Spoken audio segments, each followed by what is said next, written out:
Good morning everyone, welcome to Priya blog. তো আজকে সকাল সকাল কিচেন থেকে ভিডিওটা শুরু করছি, আর এদিকে কাপড় রেডি করে নিচ্ছি চা গরম করে খাবো বলে। তো মায়ের চা খাওয়া অনেক আগেই হয়ে গেছে, আর আমি একটু লেট করে চা খাচ্ছি।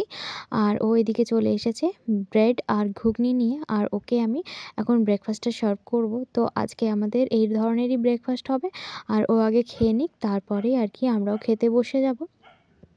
তো অনেক দিন ঘোরাঘুরি করার পরে আজকের সকালটা একটু লেজিভাবেই কাটছিল। যাই হোক, ওই জন্য আর সেরকম ভিডিও করা হয়নি।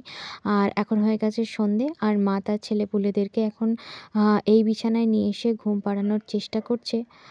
আর তাতে আমার ছেলেটাকেও অ্যাড করা হয়ে গেছে, আর আমার মেয়েটা আছে আমার ঘরে, রুনুর কাছে যায়। দেখতেই পাচ্ছেন, ও এখানে সারাদিন ধরে শুয়ে শুয়ে আর ল্যাদ খেতে থাকে। সে তার মতো থাকুক, আর আমি যাই একটু কিচেনে। আর ডিনারের টাইমও হয়ে গেছে যদিও, তো খাবারগুলোকে গরম করতে হবে এখন।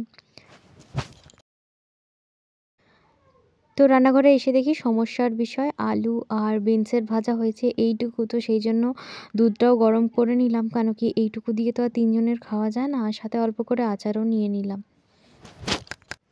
আজকের ভিডিওটা এই অবধি রাখছি। যদি ভালো লেগে থাকে একটা লাইক করে দেবেন, আর যারা আমার চ্যানেলে নতুন আছেন চ্যানেলটিকে সাবস্ক্রাইব করে দেবেন। সকলেই ভালো থাকবেন। আজকের মতো এখানেই টাটা।